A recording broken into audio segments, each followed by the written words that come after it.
Friends, மொறு cauliflower pakoda அருமையாக ready.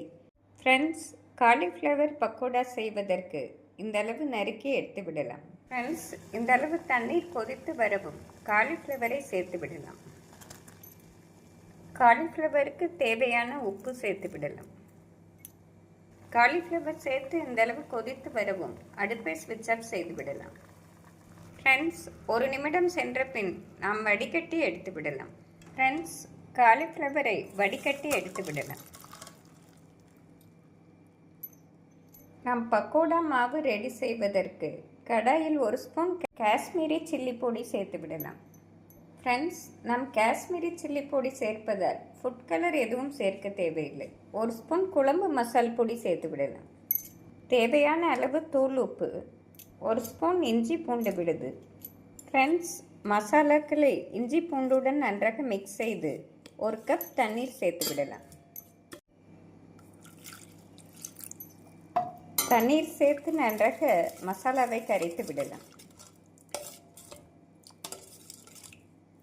Friends, இந்த அளவு மசாலா கரைந்தவுடன் 1 கப் மைதா மாவு சேர்த்து விடலாம். 2 ஸ்பூன் கார்ன்ஃப்ளவர் மாவு சேர்த்து விடலாம். ஃப்ரெண்ட்ஸ், மசாலாவை நன்றாக மிக்ஸ் செய்து விடலாம். ஃப்ரெண்ட்ஸ், தேவைப்பட்டால் சிறிது தண்ணீர் சேர்த்து விடலாம். இந்தளவு கெட்டி இல்லாமல் கரைத்த பின் காலிஃப்ளவரை சேர்த்து விடலாம். ஃப்ரெண்ட்ஸ், காலிஃப்ளவர் சேர்த்து நன்றாக மிக்ஸ் செய்து சிறிதளவு கறிவேப்பிலை சேர்த்து விடலாம். கறிவேப்பிலை சேர்த்து நன்றாக மிக்ஸ் செய்து இதனுடன் 2 ஸ்பூன் எண்ணெய் சேர்த்து விடலாம். 2 ஸ்பூன் எண்ணெய் சேர்த்து விடலாம். நாம் ரீஃபைண்ட் ஆயில் சேர்த்தாலே போதுமானது.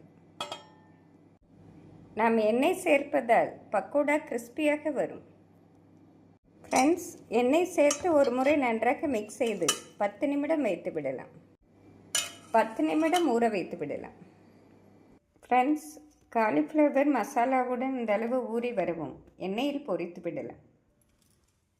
கடாயில் தேவையான அளவு எண்ணெய் ஊற்றி விடலாம். எண்ணெய் இந்த அளவு சூடானதும் அடுப்பை மீடியம் ஃப்ளேமில் வைத்து காலிஃப்ளவரை போட்டு விடலாம்.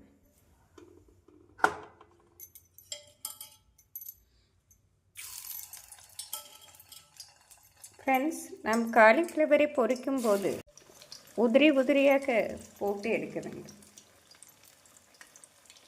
காலிஃப்ளவரை எண்ணெயில் போட்டு 2 நிமிடம் சென்ற பின் திருப்பி விட வேண்டும். ஃப்ரெண்ட்ஸ், இந்த அளவு வெந்து வரவும் திருப்பி விட்டு வேக வைக்க வேண்டும். காலிஃப்ளவரை எண்ணெயில் போட்டு 2 நிமிடம் சென்ற பின் திருப்பி விட வேண்டும். ஃப்ரெண்ட்ஸ், இந்த அளவு மொறுமொறுப்பாக வெந்து வந்தால்தான் காலிஃப்ளவர் பக்கோடா அருமையாக இருக்கும். ஃப்ரெண்ட்ஸ், அனைத்து காலிஃப்ளவரையும் பொரித்து எடுத்து விடலாம். நம் கறிவேப்பிலையோடு சேர்த்தே பொரித்து விடலாம். நன்றாக மொறுமொறுப்பாக வெந்து வரவும் எடுத்து விடலாம். ஃப்ரெண்ட்ஸ், இந்த மொறு காலிஃப்ளவர் பக்கோடாவை ஈவினிங் டைம் ஸ்நாக்ஸாக குழந்தைகளுக்கு செய்து கொடுத்தால் விரும்பி சாப்பிடுவார்கள். ஃப்ரெண்ட்ஸ், மொறு காலிஃப்ளவர் பக்கோடா அருமையாக ரெடி.